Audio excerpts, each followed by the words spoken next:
179వ దినము. కుటుంబ బలిపీఠము 2. జూన్ 28.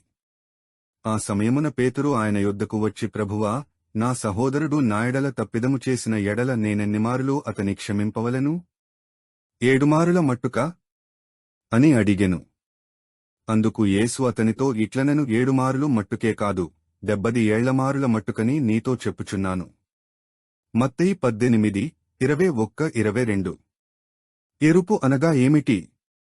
ఎరుపు ప్రమాదమునకు ఒక సూచన. ఎరుపు విమోచనకు సాదృశ్యం.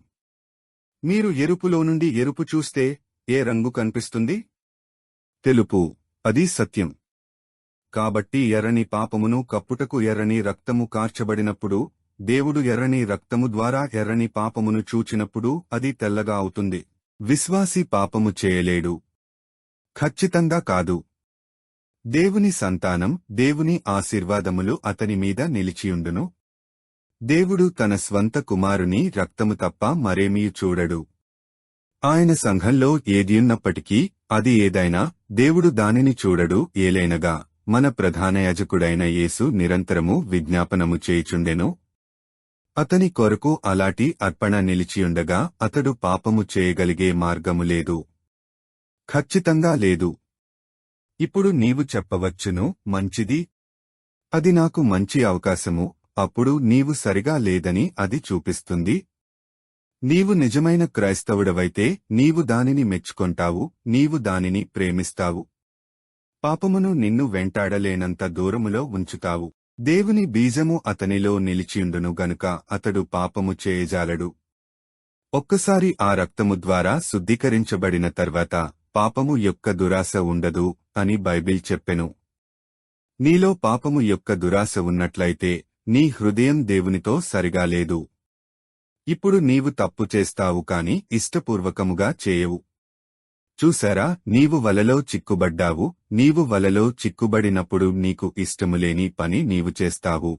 అది ఇంకనూ పాపము కాదు, అది తప్పు అని నీకు తెలిసిన వెంటనే అదే నిమిషంలో నీవు పశ్చాత్తాపం చెందుతావు.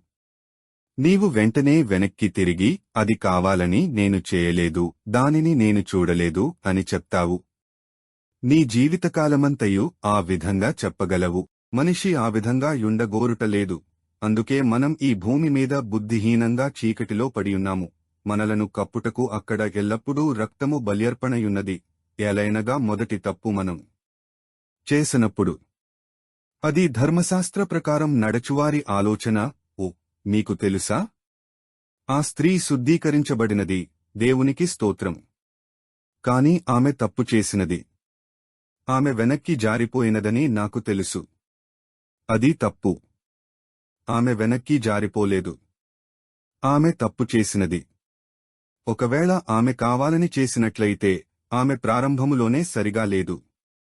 ఒకవేళ ఆమె కావాలని చేయకపోతే ఆమె దేవుని పరిశుద్ధ ఆలయంలోనికి వెళ్లి తన తప్పిదమును ఒప్పుకొనెను, నేను తప్పు చేశాను, నన్ను క్షమించుము. నీవు ఆ విధంగా చేయుట నీ కర్తవ్యం.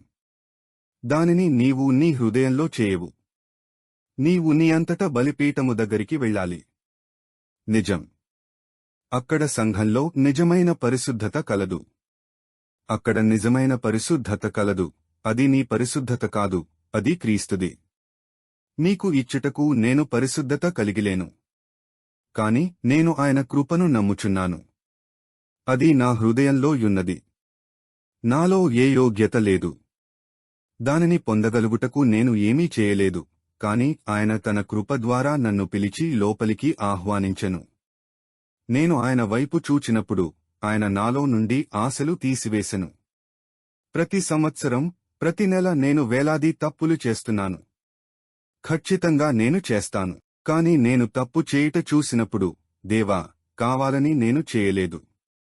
నీకు నా హృదయం తెలుసు. నేను కావాలని దానిని చేయలేదు. నేను ఆ ఉరిలో పడ్డాను. నేను కావాలని చేయలేదు. ప్రభువా, నన్ను క్షమించండి అని చెప్తాను. ఒకవేళ నేను నా సహోదరుని విషయంలో తప్పు చేస్తే, సహోదరుడా, నన్ను క్షమించుము, దానిని కావాలని నేను చేయలేదు అని చెప్తాను. ఖచ్చితంగా దేవుడు నా హృదయం ఎరిగియుండెను. ఓ, నీవు అక్కడ యున్నావు. అక్కడ రక్త అర్పణయున్నది. అక్కడ పరిశుద్ధ సంఘము సువార్త శక్తితో నడుచుచున్నది.